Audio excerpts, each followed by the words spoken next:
Vivekananda ji who said that the only way to truly know something is through the direct experience of it. Yes, exactly. When I had my initial meetings and there would be a senior RSS Pracharak holding the session, it always begins by asking everyone who's present there to introduce themselves. And you have to say your full name. So every time I would say Sinu Joseph, I would assume and wait, okay, now there's going to be that jibe about conversion or some remark like that. You know, I would just hold my breath and wait for it.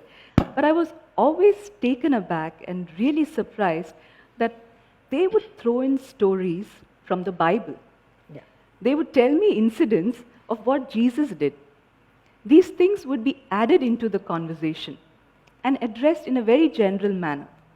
And even when I met people on a one-on-one basis and they would understand my work in the social space, without any hesitation they would remark, oh, you come from a Christian background, they do a lot of charity. Maybe that's where you learned it from. And it's funny because I did not learn charity. I learned seva, and I learned that from the RSS. And seva does not mean that you do someone a favor. It means that you thank them for the opportunity to serve them.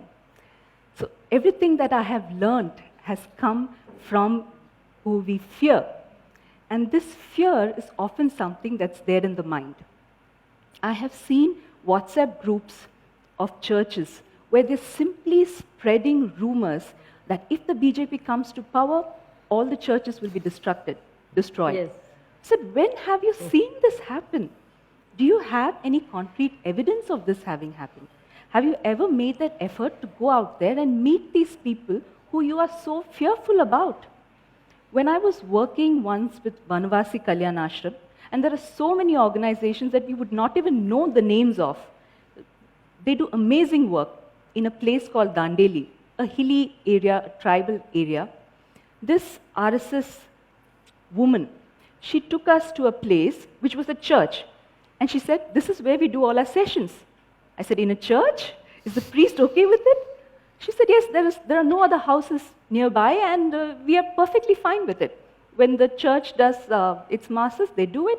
When we need to do something, they're perfectly fine with it. I said, people just don't know this.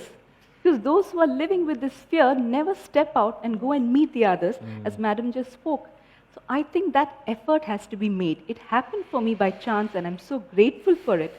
But I hope that the others make that extra effort to go and see it. Fine, you're not comfortable talking to them, okay. There are so many seva activities that they do.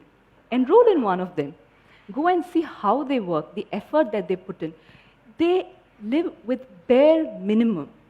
They carry nothing on them. The women work so tirelessly, walking on foot, hardly with any amount, just to serve people. They don't get any recognition. None of us know their names. And that is something we really need to see in order to understand.